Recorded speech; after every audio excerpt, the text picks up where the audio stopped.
Is host of Latino Politics and News on KPFT Radio. In the 3 spot, Gary Polland, a conservative political analyst. Batting cleanup communications and public affairs strategist Genevieve Carter.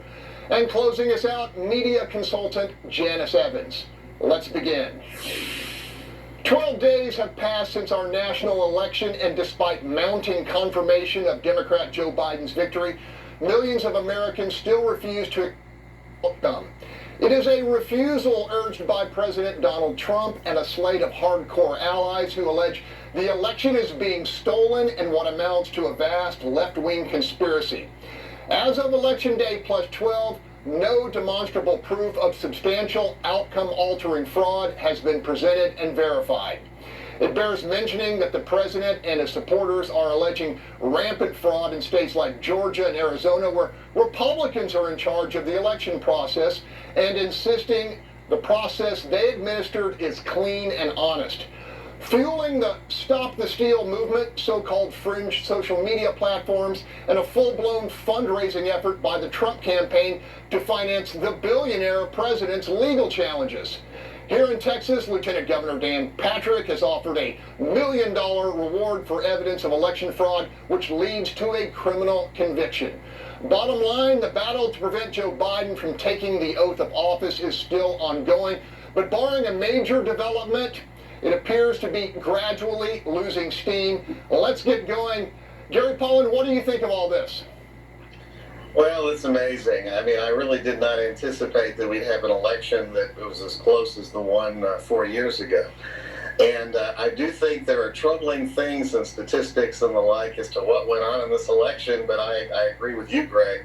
At this point, I haven't seen any hard evidence. Now, the fair thing to do, in my opinion, is to do what we let Al Gore do in 2000.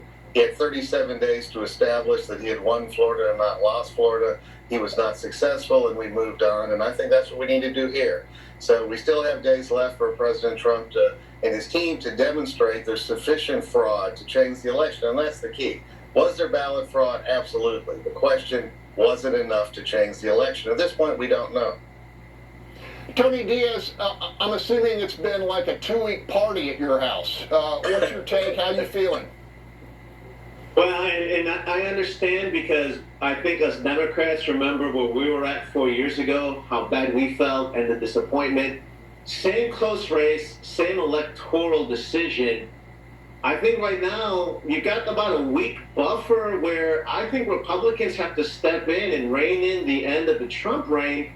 Even Chris Christie, who's former governor of New Jersey, said that, hey, we can only go along so much until you show actual proof.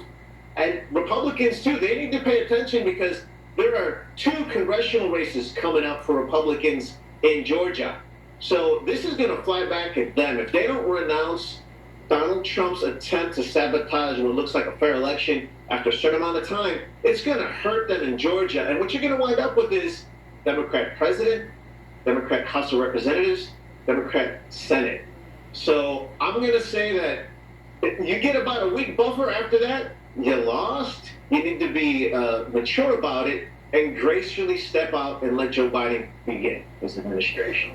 Okay, Bill King, over the last few days, law firms that were working for the Trump campaign have resigned. Is there something that we should know about that? Does that tell you anything? You know, in my legal career, I actually handled several election contests.